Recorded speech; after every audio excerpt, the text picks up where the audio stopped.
Ekitabo kya Yoswa essula esooka. Awo olwatuuka Musa omuweereza wa Mukama bwe yamala okufa, Mukama n'agamba Yoswa omwana wa Nuuni omuweereza wa Musa ng'ayogera nti, Musa omuweereza wange afudde. Kale kaakano golokoka osomoke omugga guno Yoludaani, ggwe n'abantu bano bonna, muyingire mu nsi gye mbawa bo abaana ba Isirayiri. Buli kifo kye mulirinnyamu ekigere kyammwe nkibawadde mmwe nga bwe nagamba Musa, okuva mu ddungu n'olusozi luno Lebanooni okutuuka ku mugga omunene gwe mugga Fulaati, ensi yonna ey'Abakiiti, era n'okutuuka ku nnyanja ennene ku luuyi olw'ebugwanjuba, we waliba ensalo yammwe. Tewalibeera muntu yenna aliyinza okuyimirira mu maaso go ennaku zonna ez'obulamu bwo. Nga bwe nabeeranga ne Musa, bwe ntyo bwe naabeeranga naawe, siikwabulirenga so siikulekenga. Ddamu amaanyi, guma omwoyo, kubanga ggwe olibasikiza abantu bano ensi eno gye nalayirira bajjajja baabwe okugibawa. Naye mala okuddamu amaanyi n'okuguma ennyo omwoyo, okwekuumanga okukolanga amateeka gonna bwe gali, Musa omuweereza wange ge yakulagira.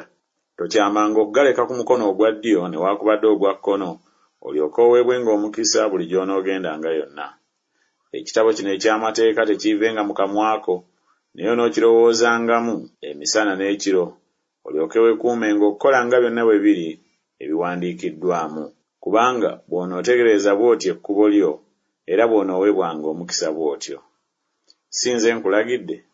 Ddamu amaanyi, guma omwoyo, totyanga so teweekanganga, kubanga Mukama Katonda waali naawe buli gy'onoogendanga yonna.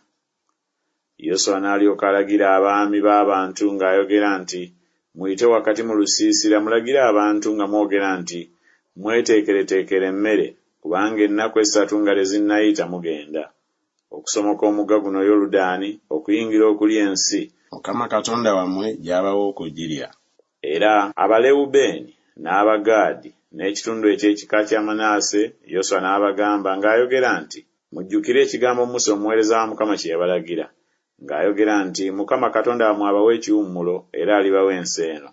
Bakazi bammwe n'abaana bammwe abato n'ebisibo byammwe balituula mu nsi Musa gye yabawa emitala wa Yoludaani.